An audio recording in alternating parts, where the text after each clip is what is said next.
സഖാവ് എൻ ഷംസീർ ഏതെങ്കിലും ഒരു സുപ്രഭാതത്തിൽ നേതാവായിട്ട് വന്ന ഒരാളല്ല. അദ്ദേഹം ദീർഘകാലം SFIയുടെ സംസ്ഥാന ഭാരവാഹിയായിരുന്നു, അഖിലേന്ത്യാ സഹഭാരവാഹിയായിരുന്നു, യുവജന സംഘടനാ നേതാവായിരുന്നു. അങ്ങനെയൊക്കെ ആയ ഒരാൾ പാർട്ടി നേതാവായി വന്നു.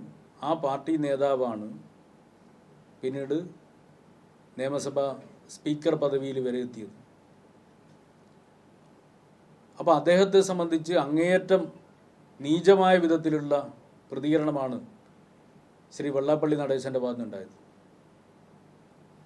അദ്ദേഹം ഇപ്പോൾ ചെയ്യുന്നത്, ഇപ്പോൾ ഷംസീറിനെതിരായിട്ട് പ്രതികരണം നടന്ന സമയത്ത് ഷംസീർ ലീഗിൽ പോകേണ്ട ആളാണ് എന്നോ മറ്റൊരു പ്രയോഗം നടന്നു കണ്ടു. ഇപ്പം മുസ്ലിം പേരുള്ള ഒരാൾ CPM ഉണ്ടെങ്കിൽ അവരെ ഇങ്ങനെ ചാപ്പ കുത്താൻ വേണ്ടി നോക്കുക. ഇത് കുറച്ചു കാലമായി അദ്ദേഹത്തിൻ്റെ ഉള്ളിലുള്ള നീചമായ വർഗീയത തികട്ടി പുറത്തേക്ക് വരുന്നതാണ്. അത്തരമൊരു സമീപനം അദ്ദേഹം സ്വീകരിക്കുന്നത് ഉചിതമാണോ എന്ന് അദ്ദേഹം തന്നെ ചിന്തിക്കട്ടെ. പക്ഷെ ഒരു കാര്യം ഉറപ്പാണ്, കഴിഞ്ഞ കുറച്ചു കാലമായി സംഘപരിവാറിൻ്റെ താല്പര്യാർത്ഥം കേരളത്തിൽ വർഗീയമായ ചിന്ത ഉൽപ്പാദിപ്പിക്കാൻ വേണ്ടി കഴിയുന്ന പ്രയോഗമാണ്, പ്രതികരണമാണ് അദ്ദേഹം തുടർച്ചയായി നടത്തിക്കൊണ്ടിരിക്കുന്നത്. അത് കേരളത്തിൻ്റെ മതേതര അന്തരീക്ഷത്തെ ബോധപൂർവം കലുഷമാക്കുന്നതിന് വേണ്ടിയാണ്.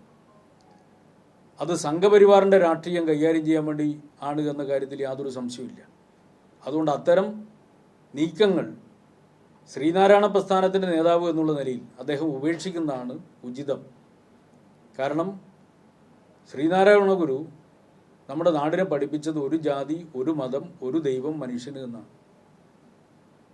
ജാതിഭേദം, മതദ്വേഷം ഏതുമില്ലാതെ സർവരും സോദരത്വേന വാഴുന്ന മാതൃകാസ്ഥാനമാണിത് എന്നാണ് അദ്ദേഹം ശ്രീനാരായണ ഗുരു പറഞ്ഞത്. ശ്രീനാരായണ ഗുരുവിൻ്റെ പേരിൽ നേതാവായി നടക്കുന്ന ആൾ ശ്രീനാരായണ ഗുരു ഉയർത്തിപ്പിടിച്ച ആശയങ്ങൾക്ക് കടവുക വിരുദ്ധമായ വർഗീയതയുടെ ആശയം പ്രചരിപ്പിക്കുന്നത് ഉചിതമല്ല. പിണറായി വിജയനെ പുകഴ്ത്തുന്നുണ്ട്.